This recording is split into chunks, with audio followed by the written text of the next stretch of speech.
తన రాజ్యమంతటి పైన అధిపతులుగా ఉండుటకై 120 మంది అధిపతులను నియమించుటకు దర్యావేషునకు ఇష్టమాయెను. వారిపైన ముగ్గురిని ప్రధానులుగా నియమించెను. ఆ ముగ్గురిలో దానియేలు ముఖ్యుడు. రాజునకు నష్టం కలగకుండా ఉన్నట్లు ఆ అధిపతులు తప్పకుండా వీరికి లెక్కలు ఒప్పచెప్పవలనని ఆజ్ఞ ఇచ్చెను.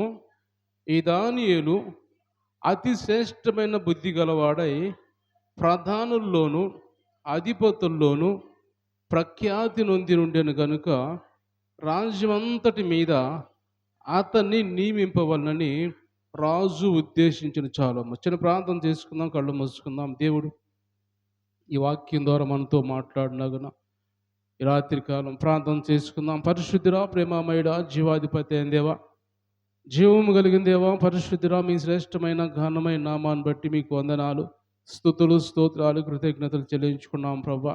ఇదిగో నాయనా పరిశుద్ధిరా, గడిచిన కాలం అంతా మీరు ఎక్కల చాటును భద్రపరిచి ఆరోగ్యాలు ఇచ్చి సజీవంగా ఉంచి ప్రభా, ఈ రాత్రి కాలం మీ సన్నిధిలో చేరి ఈ విధంగా మీ నామాన్ని స్తుతించడానికి, ఘనపరచడానికి, మీ వాక్యం ధ్యానించుకోవడానికి ప్రభా మీరు ఇచ్చిన సమయాన్ని బట్టి మీకు వందనాలు చెల్లించుకున్నాం.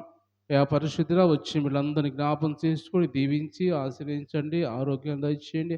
అందరిని కూడా మీ ఆత్మతో వాక్యంతో నింపమని ప్రార్థిస్తున్నాం ప్రభా. ఇంకా రావాల్సిన బిడ్డలు కూడా త్వరగా మీ సన్నిధికి రావడానికి మీ సహాయం చేయమని ప్రార్థన చేస్తున్నాం. చదవబడిన వాక్యం ద్వారా నాతో మాతో మీరు మాట్లాడి మీ నామాన్ని మీరు మహింపరచుకోమని యేసు పరిశుద్ధ నామములో ఈ ప్రార్థన అడిగి పొందుకొని ఉన్నాం తండ్రి, ఆమేన్. అందరూ దేవుని స్తోత్రం చెల్లిద్దాం. హల్లెలూయా, హల్లెలూయా. దేవునికి మహిమ కలుగును గాక. ప్రియమైన దేవుని బిడ్డలారా, మనం చదువుకున్న ఈ వాక్య భాగంలో దానియేలు గ్రంథము 6వ అధ్యాయంలో మనము దానియేలు గురించి కొన్ని మాటలు ధ్యానం చేసుకోబోతున్నాం. అయితే గమనించండి, అయితే ఇక్కడ మనం చదువుకున్న మాటల్లో దర్యావేషు రాజుగా ఉన్నప్పుడు, దర్యావేషు రాజుగా ఉన్న ఆ కాలంలో దానియేలు చాలా మంచివాడిగా, భక్తిపరుడిగా, చాలా శ్రేష్టమైన బుద్ధి కలిగిన వాడిగా దర్యావేషు అనే రాజు దానియేలు గురించి తెలుసుకున్నాడు. దానియేలు మనకు ఉపయోగపడతాడు. దానియేలు చాలా తెలివి కలిగిన వాడు, జ్ఞానం కలిగిన వాడు. కాబట్టి ఇతను మన రాజ్యంలో ఉండటము మంచిది అని దర్యావేషు అనే రాజు దానియేలుని ఎన్నుకొని, అందరికంటే చాలా మంచి తెలివి గలవాడు, అందరికంటే చాలా శ్రేష్టమైన బుద్ధి కలిగిన వాడు దానియేలు అని, జ్ఞానం కలిగిన వాడు అని తెలుసుకొని దర్యావేషు 120 మంది అధిపతులు ఉంటే 120 మంది అధిపతుల మీద ముగ్గురు ప్రధానులు చేశాడు. ముగ్గురు ప్రధానుల్లో చాలా ముఖ్యమైన వాడిగా దానియేలుని దేవుడు ఎన్నుకున్నాడు. దేవుని స్తోత్రం చెల్లిద్దాం. హల్లెలూయా.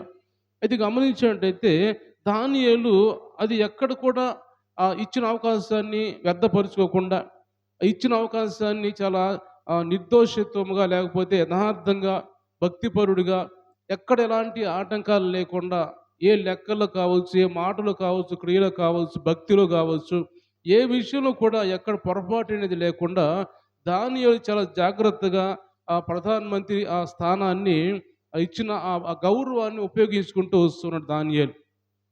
అలా ఉపయోగించుకుంటూ వస్తున్న దానియేలు చాలామంది పక్కన ఉన్న ఎవరైతే అధిపతులు ఉన్నారో 120 మంది అధిపతులు కావచ్చు, దానియేలుతో పాటు ఉన్న ప్రధానమంత్రులు ఇద్దరు కావచ్చు, మిగిలిన వాళ్ళు, వీరందరికీ ఏమనిపించిందంటే దానియేలు ఎక్కడ వాడు, దానియేలు యూదుడు కదా, అతను వచ్చి మన దేశంలో, మన బబులోను దేశంలో మన దగ్గర మన మీద అధికారిగా ఉంటేవేంటి, మన మీద పైవాడిగా ప్రధానమంత్రిగా ఉంటేవేంటి, మనం అందరం పోయి అతని లెక్కలు అప్పచెప్పేవేంటి అని ఒక అసూయ, ఒక ద్వేషం అనేది వారి కలిగినట్టుగా వాక్యం మనం చూస్తూ ఉన్నాం. అలా కలిగినప్పుడు వాళ్ళు ఏం చేస్తున్నారంటే వాళ్ళందరూ కూడా ఒక మాట మాట్లాడుకున్నారు. ఒక ఆలోచన చేసుకొని ఒక మాట మాట్లాడుకొని మనం అందరూ కూడా ఒక మాట మాట్లాడి రాజు దగ్గరికి వెళ్ళి ఒక మాట మనం చెప్పాలి. ఎందుకంటే ఈ దానియేలుని లేకుండా చేయాలి, అవసరం దానియేలు లేకుండా చంపాలి, ఆయన మనకు అడ్డు వస్తున్నాడు కాబట్టి దానియేలు లేకుండా చేయాలి అని ఒక ఆలోచనతో అందరూ ఏం చేస్తారంటే రాజు దగ్గరికి వెళ్ళి, అందరు కూడా వెళ్ళి, అధిపతులు కావచ్చు, మిగిలిన ప్రధానమంత్రి ఇద్దరు కావచ్చు, రాజు దగ్గరికి వెళ్ళి ఏం చేస్తారంటే, రాజా నీకు మనం ఒక ఒక ఒక నియమం పాటించబోతున్నాం, లేకపోతే ఒక ఆజ్ఞ జారీ చేయబోతున్నాం. అదేమిటంటే రాజా, కొన్ని దినాల పాటు ఎవరైనా కానీ ఏ ప్రాబ్లం వచ్చినా, ఏ ఏ ఏ ఏ స ఏ సంగతి ఉన్నా కానీ, వాళ్ళకి ఏ ఏ ఇబ్బంది వచ్చినా కానీ అందరూ కూడా వచ్చి నీ దగ్గరే మొరపెట్టాలి కానీ, ఏ రాజు దగ్గర కావచ్చు, లేకపోతే ఏ దేవుని దగ్గర కావచ్చు, ఏ మనుషుల దగ్గర కావచ్చు, ఎవరి దగ్గర కూడా మొరపెట్టే వీలు లేదు అన్నప్పుడు రాజుకి చాలా సంతోషం అయిపోయిద్దనమాట. ఆయన అనుకోలేదు రాజు, ఇలాంటి మాట వింటాను అనుకోలేదు కానీ, ఆయన ఏమనుకున్నాడు, నేను రాజును కదా! మీరందరూ వచ్చి నన్ను అడుగుతుంటే అంతకంటే మంచి భాగ్యం నాకేముంది? ప్రజలందరూ నా దగ్గరకొచ్చి మనవి చేసుకుంటామంటే నన్ను ఒక దేవుడిగా పూజిస్తున్నారు కదా మీరందరూ అని దానికి వెంటనే ఓకే చెప్పి రాజు అందరిని కూడా సంతోషం పంపించినట్టుగా వాక్యం చూస్తాం. అది గమనించిన వీళ్ళందరూ ఏం చేస్తారంటే, మనకిప్పుడు దానియేలు మన చేతికి చిక్కాడురా, ఏ విధంగానైనా సరే దానియేలుని మనం పట్టించాలి, రాజుకు పట్టించాలని వాళ్ళకి ఆజ్ఞ ఏం జారీ చేశారంటే, ఎవరైనా రాజు దగ్గరకొచ్చి మనవి చేయకుండా, ఎవరైనా వేరే దేవుడిని కానీ, లేకపోతే వేరే మనుషుల దగ్గర కానీ ఎక్కడైనా పోయి వాళ్ళు ప్రార్థన చేస్తే, మనవి చేస్తే వాళ్ళని వెంటనే సింహబోన్లో వేయబడతారు. సింహాలు వచ్చి వాళ్ళని చంపుతాయి అని ఆజ్ఞ ఒక పత్రం రాసి ఇచ్చేసి, సంతకం పెట్టిచ్చేసి వెళ్ళిపోతారు వాళ్ళు. అయితే ఎందుకు ఇది చేసాడో రాజుకు తెలీదు కానీ, ఎందుకంటే రాజుకు దానియేలు అంటే చాలా ఇష్టం. దానియేలుని చాలా ప్రేమించేవాడు రాజు, దర్యావేషు రాజు. ఎందుకంటే దేశంలో కల్లా జ్ఞానం కలిగిన వాడు, రాజ్యాన్ని నడిపించగలిగిన వాడు, జ్ఞానం కలిగిన వాడు అతను అని దానియేలు అంటే చాలా ఇష్టపడేవాడు దర్యావేషు రాజు. అలాంటి వాడిని గురించి ఇలా చేస్తారు అనుకోలేదు కానీ, వాళ్ళందరూ చేసిన దానికి తర్వాత ఏం జరుగుతుందంటే, వీళ్ళందరూ పోయి ఒకరోజు రాజు దగ్గరికి వెళ్ళి, రాజా, దానియేలు నీ రాజ్యంలో ఒక వ్యక్తి ఉన్నాడు కదా, నువ్వు ప్రధానమంత్రి చేసావు కదా, అతన్ని ఆజ్ఞ పాటించట్లేదు. ఎందుకంటే అతను నీ దగ్గరికి వచ్చి మనవి చేయాల్సిన పోలిచ్చి, వాళ్ళు దేవుని దగ్గరికి వెళ్ళి రోజుకు 3 సార్లు మనవి చేస్తున్నాడు. ఆయన ఏం చేస్తాడు దానియేలు, అతనున్న మేడ గది మీదకి వెళ్ళి యెరూషలేము వైపు తిరిగి రోజుకు ముమ్మారు ప్రార్థన చేసి దేవుని దగ్గర ప్రార్థన చేస్తూ ఉంటాడు. అది అలవాటుగా మారిపోయింది ఆయనకి. ఆ ప్రార్థన ఆయన్ని బ్రతికిస్తూ ఉంది. ఆ ప్రార్థన ఆయనకి అధికారం ఇస్తూ ఉంది. ఆ ప్రార్థన ఆయన్ని కాపాడుతూ ఉంది. అలాంటి ప్రార్థించేవాడిని అందరూ ఒక్కసారిగా సందడిగా కూడుకొని పోయి ఆ మాట చెప్పినప్పుడు రాజు చాలా బాధపడతాడు. అయ్యో! వీళ్ళందరూ దానియేలు గురించి ఈ విధంగా చేయడానికి చేసిన ప్లాన్ లాగా ఉంది అనుకొని చాలా బాధపడుతున్నప్పుడు వాళ్ళు వెంటనే అనుకుంటారు, రాజా, నువ్వేదో దానియేలుని తప్పించాలని ప్రయత్నం చేస్తున్నట్టుంది. ఇది మన మన ప్రమాణానికి విరుద్ధము. మనం ఏవైతే ఆజ్ఞ జారీ చేసామో దానికి విరుద్ధంగా ఉంటది. కాబట్టి అలాగ నువ్వు చేయటానికి వీల్లేదు. వెంటనే నువ్వు అతను దానియేలా, ఇంకెవరా, ఇంకొకలా కాదు. నీ ఆజ్ఞ ఎవరు వినలేదో, ఎవరు పాటించలేదో, ఎవరైనా సరే వాళ్ళు సింహబోన్లో వేయబడాలి అంతే అని వెంటనే ఆ మాట చెప్పినప్పుడు రాజు చేసేది ఏమి లేక, రాజు ఆజ్ఞ కాబట్టి వెంటనే దానియేలుని తీసుకొచ్చి సింహబోన్లో వెయ్యండి అని అన్నారు. వెంటనే వాళ్ళందరూ కూడా ఎవరైతే ఉన్నారో ఇవి సంతోషపడ్డారు. చాలా సంతోషంతో ఎగిరి గంతులేసుకొని, అరే, మనకి ఇంకా అడ్డు లేకుండా పోయాడు కాబట్టి మనదే రాజ్యం, ఇంకా మనం చెప్పిన మాటే జరిగిద్ది అని అందరూ సంతోషంతో పోయి దానియేలు సింహబోన్లో వేశారు. అయితే ఈ రాజుకు రాత్రంతా నిద్ర పట్టలేదు. రాత్రంతా ఉపవాసం ఉన్నాడు. ఆ రాజ్యంలో కొన్ని కొన్ని కొన్ని కొన్ని కార్యక్రమాలు జరుగుతుంటే, అవి డాన్సులు కావచ్చు, లేకపోతే పాటలు కావచ్చు, నృత్యాలు కావచ్చు, చాలా జరుగుతూ ఉంటాయి రాజు కోట అన్నాక. అవన్నీ కూడా ఆపేపించేశాడు. ఏం జరగటానికి వీలు లేదు, అన్నీ ఆపేసేయండి అని రాజు కూడా ఉపవాసం ఉండి ఎప్పుడు తెల్లవారిద్దా, ఎప్పుడు తెల్లవారిద్దా అని ఆలోచన చేస్తూ తెల్లవారిని వెంటనే పరిగెత్తుకుంటున్న దానియేలు ఉన్న గుహ దగ్గరికి వెళ్ళాడు. సింహాల గుహ దగ్గరికి వెళ్ళి అక్కడికి పోయి కేకేస్తున్నాడు. ఆ మాట చదువుదాం ఒకసారి.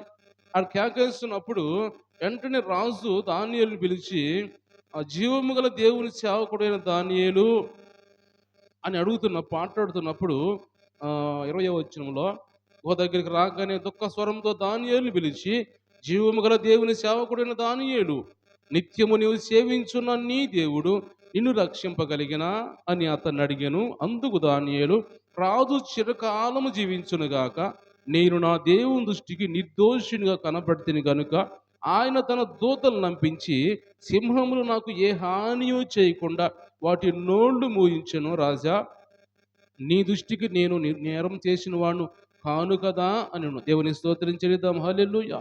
దేవుని బిడ్డలు గమనించినట్టయితే ఇక్కడ మనం ఈరోజు దేవుడు మనతో మాట్లాడాలనుకున్న మాట ఏమంటే, దానియేలు ఎందుకు కాపాడబడ్డాడు, దానియేలుని సింహాలు ఎందుకు తినలేకపోయినవి, దానియేలు సింహాల బోన్లో ఉన్న కానీ, అపాయకరం పరిస్థితుల్లో ఉన్న కానీ దేవుడు దానియేలు ఎందుకు తప్పించాడు అని మనం గమనించినట్టయితే, ఇదంతా కూడా దానియేలు నిర్దోషత్వాన్ని బట్టి, దానియేలు నిర్దోషత్వాన్ని బట్టి దానియేలుని దేవుడు కాపాడాడు.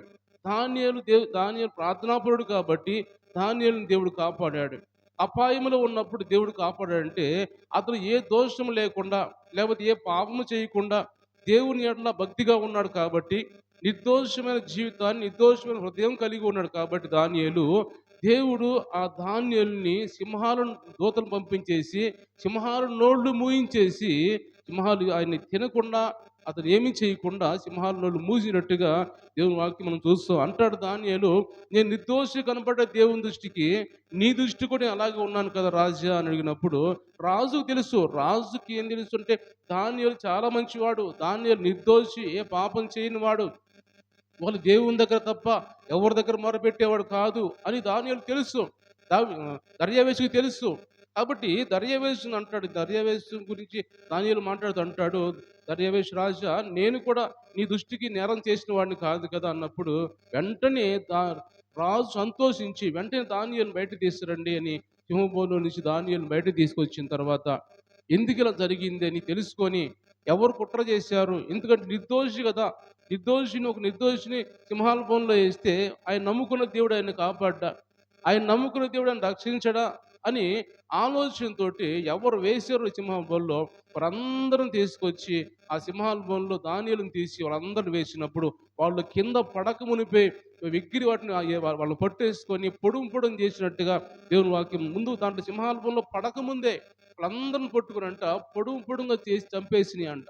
అంటే దేవుని మీద గమనించినట్టయితే దానియేలు నిర్దోషిగా ఉన్నాడు కాబట్టి, ఒక్కొక్కసారి మన జీవితంలో దేవుడు ఈరోజు మనతో మాట్లాడుతున్న మాట జాగ్రత్తగా మనం విందాం. ఒక్కోసారి మన జీవితాల్లో కష్టాలు, అపాయాలు ఎందుకు వస్తూ ఉంటాయంటే, మనం అనేక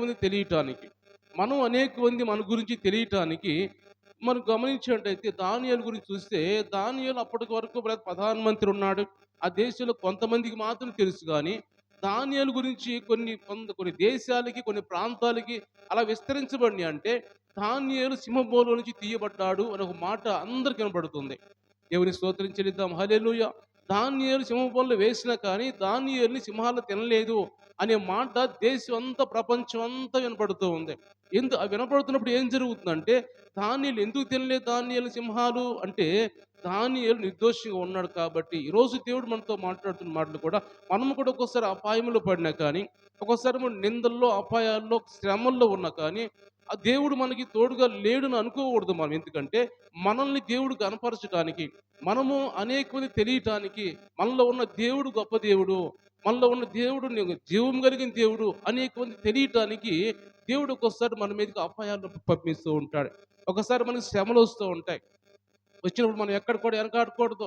ఏ శ్రమలు వచ్చినాయే, బలహీనతలు వచ్చినాయే, లేకపోతే శోధనలు వస్తున్నాయే అని ఎక్కడ మనం భయపడకూడదు. ఎందుకంటే ఇది ఎందుకు ఒక్కోసారి వస్తూ ఉంటాయంటే, దేవుడి నామాన్ని కనపరచడానికి, అనేక మందికి నువ్వు తెలియటానికి, అనేక మందికి నీలో దేవుడు ఉన్నాడు అని తెలియటానికి, ఈ లోకంలో ఉన్నవానికంటే నీలో ఉన్న దేవుడు గొప్ప దేవుడు అని తెలియటానికి నీ మీదకి ఒక్కోసారి శ్రమలు వస్తూ ఉంటాయి. వచ్చినంత మాత్రాన దేవుడిని వదిలిపెట్టడు. ఎందుకంటే ఆయన నమ్ముకున్నాం కాబట్టి, మనం ఆయన్ని సేవిస్తున్నాం కాబట్టి నిన్ను ఏమాత్రం విడిచిపెట్టడు దేవుడు. ఎంత అపాయం అది! సింహాలు బోలుంటే ఎంత అపాయం! ఖచ్చితంగా చంపేస్తాయి. ఎందుకు చంపలేదంటే ఆయన నిర్దోషిగా ఉన్నాడు కాబట్టి, ఆ అపాయం నుంచి, ఆ శ్రమ నుంచి దేవుడు తప్పించాడు. ఈరోజు దేవుడు మనతో మాట్లాడుతున్న కూడా, మన హృదయ ఏ పాప దోషాలు నిర్దోష హృదయం మనం కలిగి ఉంటే, కొన్ని అపాయాలు వచ్చినా కానీ రాకుండా షడ్రకు మేషకు అబేద్నెగోకు ఉండయా, లేకపోతే పౌలుకు రాకుండా, మోషేకు రాకుండా, ఎంతమంది సేవకులకి ఆ దేవుణ్ణి సేవించే వారికి శ్రమలు రాకుండా ఉన్నాయి. అందరికి వచ్చిన శ్రమలు వచ్చినాయని వాళ్ళు భయపడి వెనకపోయారా, లేకపోతే వచ్చిన శ్రమలు ఏమైనా వాళ్ళు చంపేసినాయా? కాదు. కానీ వాళ్ళు శ్రమలు, కొన్ని అపాయాలు, ఇబ్బందికరమైన పరిస్థితులు ఒకసారి ఎందుకు వస్తాయంటే, దేవుడి నామాన్ని మహింపరచుకోవడానికి, మన ద్వారా ఆయన మహిమ పొందటానికి. మనం అనేక మందికి పలాని వారు ఇలా నిర్దోషంగా ఉన్నారు కాబట్టి దేవుడు వాళ్ళని కాపాడాడు. అపాయం వచ్చినా, నింద వచ్చినా, కష్టం వచ్చినా, శ్రమ వచ్చినా కానీ దేవుడు వాళ్ళని కాపాడాడు అని మన గురించి అనేక మంది తెలుసుకునే విధంగా, దేవుడు నామం మహింపరిచే విధంగా దేవుడు ఒక్కోసారి మన మీదకి ఈ శ్రమలు, ఇబ్బందులు పంపిస్తూ ఉంటాడు. దేవుని బిడ్డలైన మనము అనుకోవచ్చు, దేవుడు మనకు తోడుగా ఉన్నాడు కదా, ఆయన జీవం కలిగిన దేవుడు కదా, కాపాడే దేవుడు కదా అనుకుంటాం. కానీ ఆ దేవుడే, కాపాడే దేవుడే, రక్షించే దేవుడే, జీవం కలిగిన దేవుడే. కానీ నీ మీదకి వచ్చిన అపాయాన్ని దేవుని వాక్యం ఇంకోసారి మనం చూస్తాం. కొరింథీయులకు రాసిన పత్రికలో మనం గమనించినట్టయితే అక్కడ రాయబడిన మాట ఏంటంటే, నీకు శ్రమలు వస్తాయి కానీ, నీకు నిందలు వస్తాయి, అవమానాలు వస్తాయి కానీ, అవి ఎంతవరకు వస్తాయో వాటి గురించి నువ్వు అడిగితే వెంటనే దేవుడు తీసివేస్తాడు. అవి ఏం చేయవు. మనిషికి రావాల్సిన కష్టాలు, మనిషికి రావాల్సిన పరిస్థితులే పెడతాడు. ఎంత దేవుడు నేను దేవుడు అని దేవుని వాక్యం కొరింథీయులకు రాసిన పత్రికలో మనం చూస్తూ ఉంటాం. నీకు శ్రమలు వచ్చినాయి, నీకు అంతవరకు నువ్వు భరించగలిగినంత శ్రమలే నీకు ఇస్తాడు దేవుడు. అంతకంటే ఎక్కువ నీకు ఇవ్వడు దేవుడు. కాబట్టి ఈ మాట దేవుడు మనతో ఎందుకు మాట్లాడుతున్నాడు అంటే, మనల్ని ఒక్కోసారి మనల్ని పరీక్షించడానికి, మనల్ని పరిశోధించడానికి, మనం ఎంతవరకు నిలబడగలుగుతామా, ఎంతవరకు మనం ఉండగలుగుతామా దేవుని సన్నిధిలో, అయ్యో శ్రమలు వచ్చినాయి అని చెప్పి వెంటనే తొలగిపోతామా అనే దాని గురించి ఒక్కోసారి దేవుడు మనల్ని పరీక్షిస్తూ ఉంటాడు, పరిశోధిస్తూ ఉంటాడు దేవుడు. కాబట్టి పరిశోధనలు చాలా మంది బైబిల్లో మనం చూస్తే, పరిశోధనలో కొంతమంది పాస్ అయిన వారు ఉన్నారు, కొంతమంది ఫెయిల్ అయిన వారు ఉంటారు కూడా. అబ్రహామును చూస్తే అబ్రహామును పరిశోధించాడు దేవుడు. అబ్రహాం పాస్ అయ్యాడు. అబ్రహాము కుమారుని ఇచ్చాడు దేవుడు. అబ్రహాం కుమారుని తీసుకెళ్లి బలిపీఠం అర్పించాడు. దేవుడు అడిగిన వెంటనే చేశాడు. అంటే కొంతమందిని పరిశోధిస్తూ ఉంటాడు దేవుడు. లేదా యోబుని గురించి మనం చూస్తున్నాం. యోబుని కూడా పరిశోధించాడు దేవుడు. ఆయన శ్రమలు పెట్టాడు, ఇబ్బందులు పెట్టాడు. లేకపోతే చనిపోయే పరిస్థితి కూడా వచ్చింది ఆయనకి. ఆయన ఎంతో బాధపడుతూ మాట్లాడుతున్నాడు యోబు కూడా. అయ్యో, నాకు ఎందుకు ఇలా శ్రమ వచ్చింది, నేను పడుకున్నప్పుడు నా ఒళ్ళంతా కింద అంటుకుపోతుంది, నా చర్మం అంతా చీము కారిపోతుంది, నేను ఎందుకు ఇలా బతుకుతున్నాను అని ఆయన ఎంతో బాధపడుతూ ఉంటాడు ఒకసారి. అంత బాధ కానీ చంపాడ దేవుడు ఆయన్ని? ఏమాత్రం చంపలేదు. అంటే శ్రమలు ఎందుకు వస్తాయి, దేవుడు మనతో మాట్లాడుతున్నాడు. ఇప్పుడు యోబు గురించి మనం ఇంతగా చెప్పుకుంటున్నామంటే, యోబు మీద శ్రమలు వచ్చినాయి కాబట్టి, యోబు ద్వారా దేవుడు మహిమ కాబట్టి, యోబు పోయిన ఆశీర్వాదం కాక రెండంతల ఆశీర్వాదం యోబు పొందుకున్నాడంటే, ఈ ఈ ఈ సమయంలో లేకపోతే ఈ ఈ రోజుల్లో అనేక మందికి, అనేక ప్రపంచంలో కూడా యోబు గురించి మాట్లాడుకున్నారంటే, ఎందుకు మాట్లాడుకున్నారంటే, ఆయనకు శ్రమలు వచ్చినాయి కానీ దేవుడు ఆయన చంపలేదు. మరలా ఆయన దేవుడు కాపాడాడు. మరలా ఆయన పోయినంత రెండంతలు ఇచ్చాడు. మరలా ఆరోగ్యం ఇచ్చాడు, మళ్ళీ బిడ్డలు ఇచ్చాడు అని యోబు గురించి ఈ రోజుల్లో మనం కూడా ఎలా చెప్పుకుంటున్నామంటే, ఎందుకు చెప్పుకుంటున్నామంటే, దేవుడు శ్రమలు వచ్చినాయి కానీ వచ్చినాయి మళ్ళీ తీసివేస్తాడు దేవుడు. తీసివేశాడు. ఆయన్ని కాపాడాడు దేవుడు. ఈరోజు మనం కూడా దేవుని సన్నిధికి వచ్చి, దేవుని బిడ్డారా, ఏదో మనం విని వెళ్ళిపోవడం కాదు కానీ, మన కుటుంబాల్లో మన మీద కష్టాలు వస్తూ ఉంటాయి. ఖచ్చితంగా వస్తాయి. కుటుంబం అన్నాక, మనుషులు అన్నాక కష్టాలు రాకుండా ఏమి ఉండవు. ప్రతి కుటుంబం మీదకి, లేకపోతే ప్రతి మనిషి మీదకి ఏదో ఒక విధంగా కష్టాలు, బాధలు, ఇబ్బందులు వస్తూ ఉంటాయి. మనం దేవుడిని మనం విడిచిపెట్టకూడదు. కానీ వచ్చిన కష్టాలను బట్టి మనము దేవుని సన్నిధిలో ప్రార్థన చేస్తూ ఉంటే, దానియేలు ఏమన్నా సింహభవనంలోకి వెళ్ళి మౌనంగా ఉండి ఉంటాడు అనుకుంటున్నారా? దానియేలు ఎల్లప్పుడు ప్రార్థన చేసేవాడు. ప్రార్థనాపరుడు దానియేలు. ఆయన మోకాటి ప్రార్థన ఎల్లప్పుడు చేసేవాడు. సింహాలభవనంలోకి వెళ్ళి మోకాళ్ళేసి ప్రార్థన చేశాడు దానియేలు. ప్రార్థన చేసినందువల్ల, ఆ ప్రార్థన చేస్తూ ఉన్నాడు కాబట్టి, ప్రార్థనా పరుడు కాబట్టి దానియేలు, దేవుడు ఆయన్ని కాపాడి సింహాల నోళ్ళు మూయించేశాడు. కాబట్టి మనము కూడా దేవుని సన్నిధిలో ఇలా కష్టాలు వచ్చినాయని చెప్పి మౌనంగా బాధపడుతూ, ఇబ్బంది పడుతూ ఉంటాం కాదు కానీ, మనము కూడా దేవుని సన్నిధిలో ప్రార్థన చేయాలి. దేవుని సన్నిధిలో ప్రార్థన చేసేటైతే యోబు కూడా మౌనంగా ఉన్నాడా? యోబు ఏమాత్రం మౌనంగా లేడు. ఎన్ని మాటలు మాట్లాడినా కానీ, యోబు గ్రంథం అంతా మనం చదువుకున్నా కానీ, చివరిలో దేవుడు ఏమంటాడంటే, యోబు నా గురించి ఒక్కటి కూడా వ్యర్థమైన మాట మాట్లాడలేదు, నన్ను బాధపెట్టే మాట, దుఃఖపెట్టే మాట యోబు ఒక్కటి కూడా మాట్లాడలేదు అని తన స్నేహితులతో, యోబు స్నేహితుల గురించి మాట్లాడుతూ, మీరు వెళ్ళి యోబుతో మాట్లాడి ఆయన దగ్గరకు పోయి క్షమాపణ కోరుకోండి అని ఆ ఆ స్నేహితులతో మాట్లాడినట్టుగా చూస్తాం. అంటే ఒక్క మాట కూడా దేవుణ్ణి దుఃఖపెట్టే మాట కాదు కానీ, ఆయన ఘనపరిచే మాటలే మాట్లాడుతున్నాడు.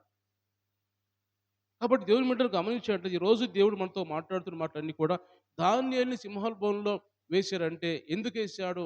దానియేలు ఏమాత్రం దుఃఖపడలేదు. నా దేవుడు నన్ను సింహాల బోనులో వేసాడేంటి అని అనుకోలేదు. కానీ ఆయన ఇంకా దేవుని సన్నిధిలో ప్రార్థన చేస్తూ మౌనంగా సింహాల బోనులో ఉన్నప్పుడు దేవుడు ఆయన తప్పించాడు.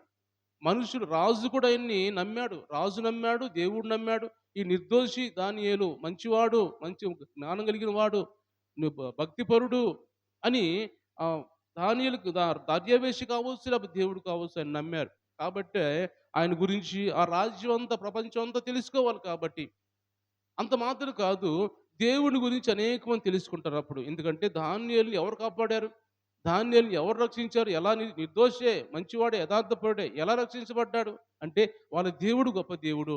లేదా ఆయన నమ్ముకున్న దేవుడు గొప్ప దేవుడు కాబట్టి అలా కాపాడాడు అని ఇక్కడ అనేక మంది చెప్పుకునే విధంగా దేవుడు ఆయన ఘనమైన కార్యాలు ఆయన జీవితంలో చేసినట్టుగా దేవుని వాక్యం మనం చూస్తూ ఉంటాం.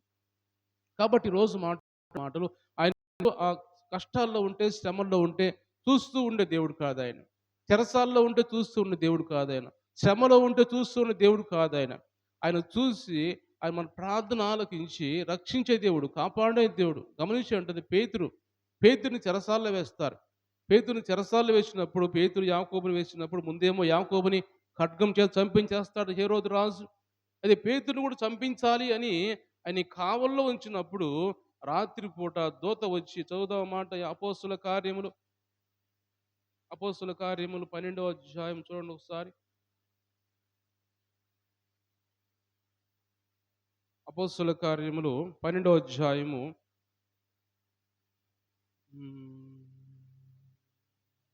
4వ వచనం చదువుదాం. అతన్ని పట్టుకొని చెరసాల్లో వేయించి పస్కా పండుగైన పిమ్మట ప్రజల యొద్దకు అతన్ని తేవాలని ఉద్దేశించి అతని కావలి ఉండుటకు 4 చతుష్టయముల సైనికులకు అతన్ని అప్పగించెను. పేతురు చెరసాల్లో ఉంచబడిను. సంఘమైతే అతని కొరకు అత్యాసక్తితో దేవునికి ప్రార్థన చేయించును. దేవుని స్తోత్రం చెల్లిద్దాం. హల్లెలూయా. దేవుని బిడ్డలు గమనించినట్టయితే దేవుడు, ఆయన బిడ్డలు, ఆయన నమ్ముకున్నవారు, యథార్థంగా ఆయన సేవ చేసేవారు కష్టాల్లో ఉంటే, ఇబ్బందుల్లో ఉంటే దేవుడు చూస్తూ ఉండే దేవుడు కాదు. ఎలాగ వీరిని తప్పించాలి, ఎలా వీరిని కాపాడాలి అని ఆలోచన చేస్తూ ఉంటాడు కానీ మౌనంగా చూస్తూ ఉండడు. చెరసాల్లో ఉన్న పేతురుని చెరసాల్లో వేశాడు హెరోదు రాజు. ఆయన కంటే ముందు యాకోబుని ఖడ్గం చేసి చంపించేశాడు. చంపించి తర్వాత పస్కా పండుగ అయిపోయిన తర్వాత పేతురుని కూడా చంపడానికి ఆయన ప్లాన్ చేసుకొని ఆ పేతురును చెరసాల్లో ఉంటే ఆయన చుట్టూ కూడా సైనికుల నుంచి కాపలా పెట్టాడు. అయితే అర్ధరాత్రి వేళ దేవుని దూత వచ్చి, ప్రభు దూత అతని దగ్గరకు నిలిచాను. అతను ఉండిన గదిలో వెలుగు ప్రకాశించాను. దూత పేతురు పక్కన తట్టి త్వరగా లెమ్మని చెప్పి అతను లేపగా సంకెళ్ళు అతని చేతులుంచి ఊడిపడిను. దేవుని స్తోత్రం చెల్లిద్దాం. హల్లెలూయా. ఆ అర్ధరాత్రి వేళ దేవుని దూత వచ్చి, ఎప్పుడైతే దేవుని దూత ఆ గదిలో ప్రవేశించారో ఆ వెంటనే వెలుగుతో నింపబడినట్టుగా, ఎప్పుడైతే దేవుని దూత వచ్చి ఆ పేతురుని తట్టి నువ్వు లే అని లేపినప్పుడు పేతురు చేతులకున్న సంఖ్యలు, కాళ్ళకున్న సంఖ్యలు కూడా అన్ని తెగిపోయి ఊడిపోయి బంధకాలు ఆ పక్కన పడినట్టుగా దేవుని వాక్యం చూస్తూ ఉన్నాం. వెంటనే పేతురుని తీసుకొని, దేవుని దూత తీసుకొని జాగ్రత్తగా బయటికి తీసుకెళ్ళినట్టుగా దేవుని వాక్యం చదువుతున్నాం. దేవుని స్తోత్రించలిద్దాం. హల్లెలూయా. దేవుని దూత, దేవుడు ఆయన బిడ్డల శ్రమల్లో, బాధల్లో, కష్టాల్లో ఉంటే కొన్ని రోజులు 2-3 రోజులు దాంటితే పేతురు చంపబడతాడు. కాబట్టి పేతురు చంపడానికి వీలు లేదు. ఎందుకంటే పేతురు ద్వారా దేవుడు చేసే పనులు చాలా ఉన్నాయి. చాలా గొప్ప కార్యాలు పేతురు ద్వారా దేవుడు చేయాలి. కాబట్టి పేతుర్ని దేవుని దూతను పంపించి ఆయన లేపి, చెరసాల నుంచి లేపి ఆయనే తీసుకొని చెరసాల గేట్లు దాటిన దాకా 1, 2, 3 గేట్లు ఉంటాయి.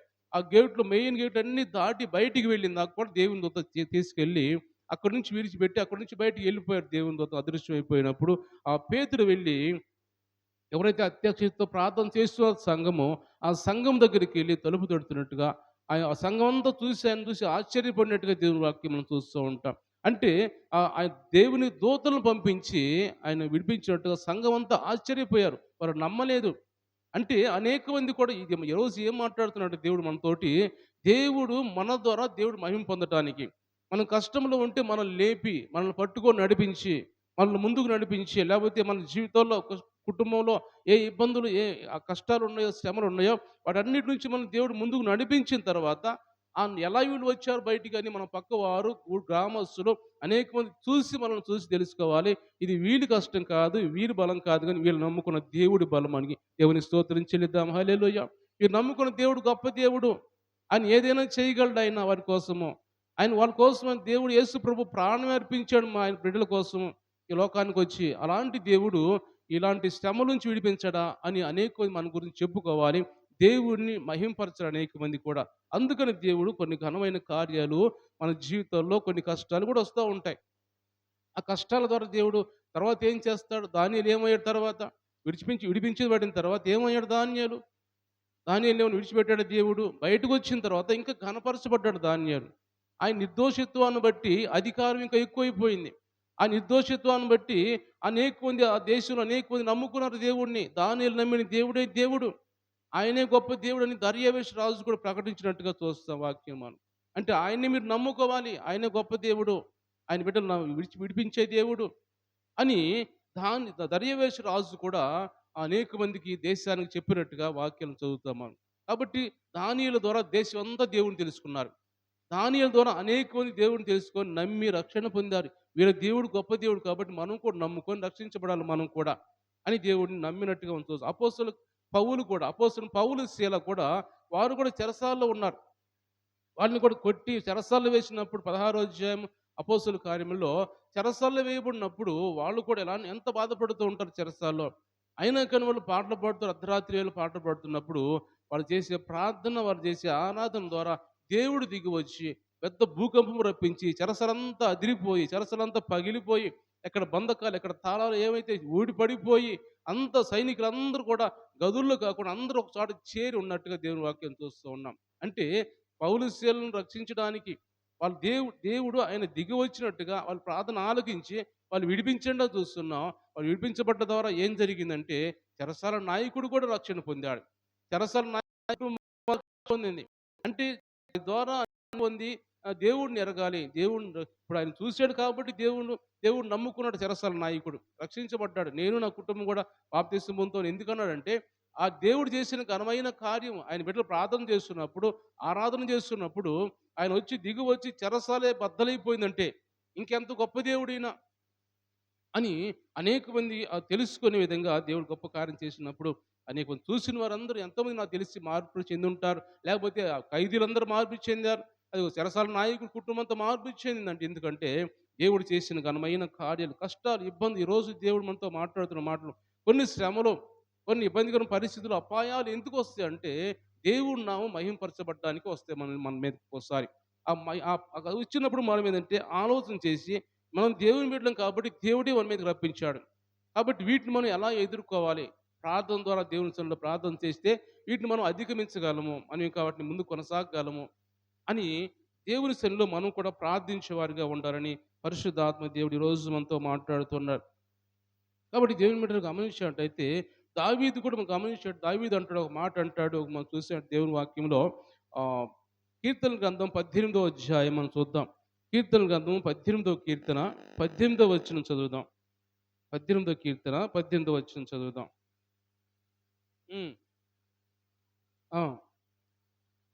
యెహోవా నన్ను ఆదుకొనెను, విశాలమైన స్థలమునకు ఆయనను తోడుకొని వచ్చెను. నేను ఆయనకు ఇష్టడును గనుక ఆయనను తప్పించెను. నా నీతిని బట్టి యెహోవా నాకు ప్రతిఫలం ఇచ్చెను. నా నిర్దోషతోటి నాకు ప్రతిఫలం ఇచ్చేవని స్తోత్రం చెల్లిద్దాం. హల్లెలూయా. ఇక్కడ దావీదు అంటున్నాడు, దావీదు మీదకి ఎన్నో శ్రమలు వచ్చినాయి, ఎన్నో ఇబ్బందులు వచ్చినాయి, ఎన్నో అపాయాలు వచ్చినాయి దావీదు మీదకి. ఎన్ని వచ్చినప్పుడు అంటున్నాడు, దావీదు మాట్లాడుతున్నాడు, ఆపత్కాలమందు వారు నా మీదకి రాగా, నా మీదకి శ్రమలు రాగా, నా మీదకి అనేక మంది శత్రువులు రాగా దేవుడు నన్ను ఆదుకున్నాడు. ఎందుకు ఆదుకున్నాడంటే నేను దేవుని దృష్టికి నిర్దోషంగా కనబడ్డాను కాబట్టి, నా నిర్దోషత్వం బట్టి దేవుడు నాకు ప్రతిఫలం ఇచ్చాడు. దావీదు అంటున్నాడు, నేను నిర్దోషిగా ఉన్నాను కాబట్టి దేవుడు నాకు ప్రతిఫలం ఇచ్చాడు. దేవుడు నన్ను కాపాడాడు, శత్రువు నుంచి తప్పించాడు, నన్ను నా శోధన నుంచి, ఇబ్బందుల నుంచి, శ్రమను తప్పించాడు దేవుడు నన్ను. ఎందుకంటే నేను నిర్దోషిగా దేవుని చూసి కనబడ్డాను కాబట్టి అని దేవుడు ఇక్కడ దావీదు మాట్లాడుతున్న చూస్తూ ఉన్నాను. కాబట్టి ఈరోజు దేవుడు మనతో ఎందుకు మాట్లాడుతున్నాడంటే మనము కూడా ఇలాగా దేవుని చేత హెచ్చించబడాలంటే, దేవుని చేత దేవుడిని మనలో ఉంచుకొని అనేక మందికి దేవుని పరిచయం చేయాలంటే, నిర్దోషులుగా ఉండాలంటే మనలో నిర్దోషం అంటే ఏమిటి? దోషం లేని మనం ఉంటే, లేకపోతే ఏ దోషమైన మనలో ఉంటే మనం వాటిని తీసివేసుకొని, ఎందుకంటే ఎవరు కూడా ఈ లోకంలో పరిశుద్ధులు లేరు. ప్రతి మనిషి కూడా పాపులే. ప్రతి మనిషి పాపే. ఈ లోకానికి వచ్చిన తర్వాత పాపి ఎలా మార్చబడతాడు? పాపి ఎలా నీతిమంతుడు అవుతాడు?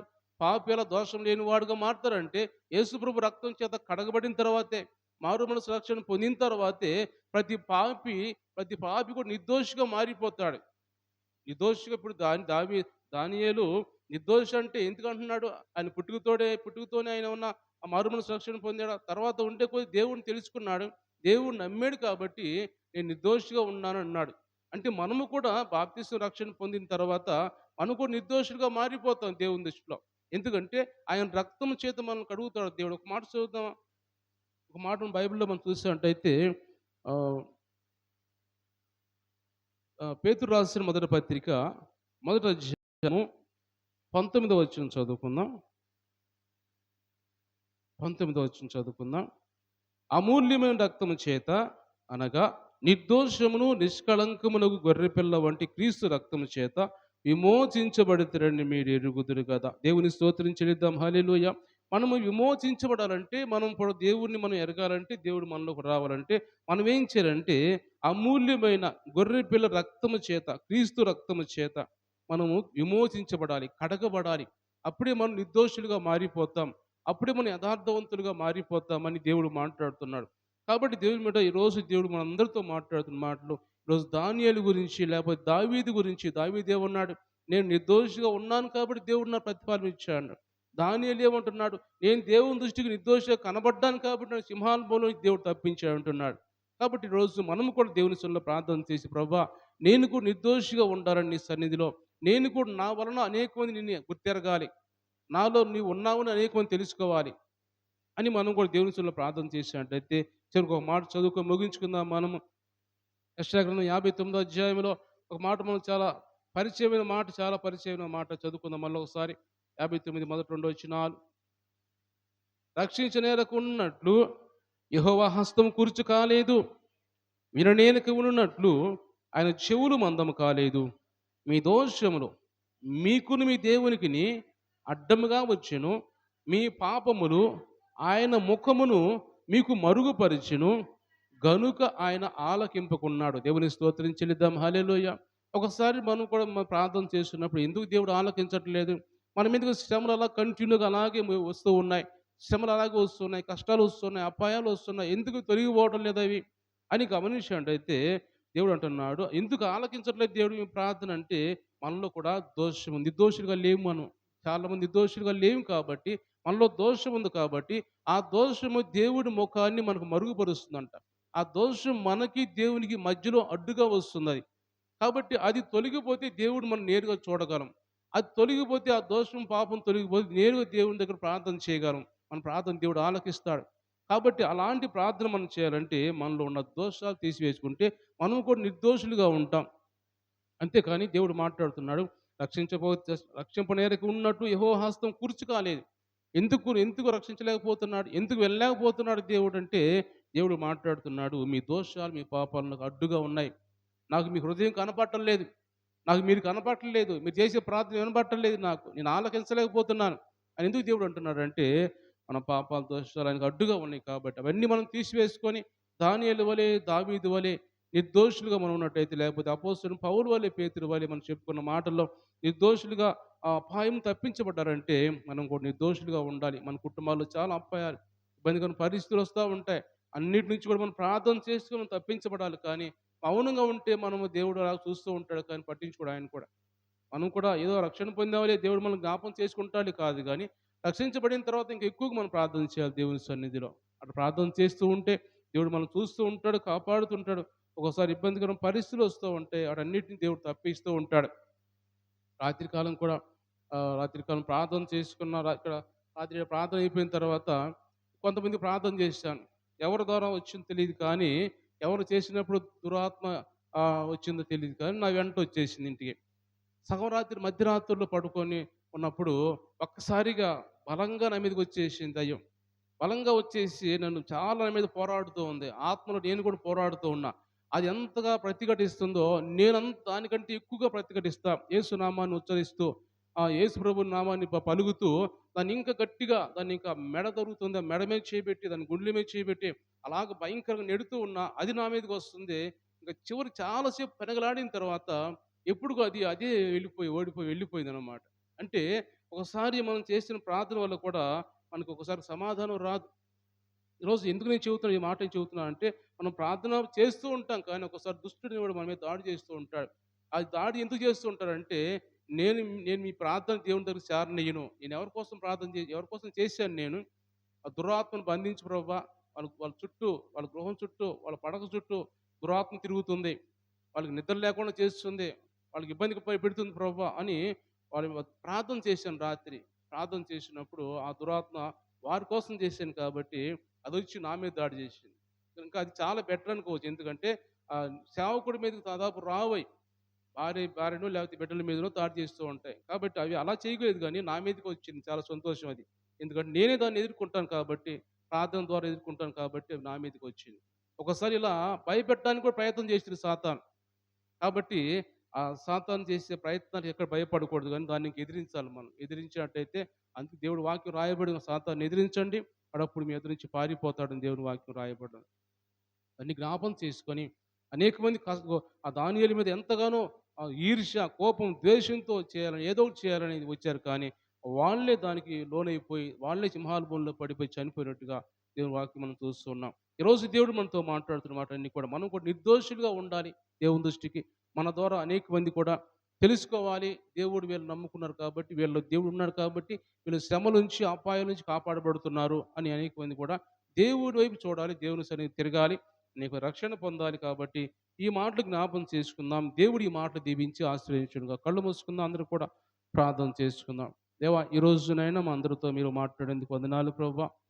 దానియేలు ప్రభా ఎంతో నైనా ఇదిగో తండ్రి ప్రార్థనాపరుడిగా నీ సన్నిధిలో రోజుకు ముమ్మారు ప్రభా యెరూషలేము వైపు తిరిగి నాయన మోకాళ్ళు నీ ప్రార్థన చేస్తున్నప్పుడు నాయన ఇదిగో తండ్రి దానియేలు మీరు కాపాడుతున్నారు.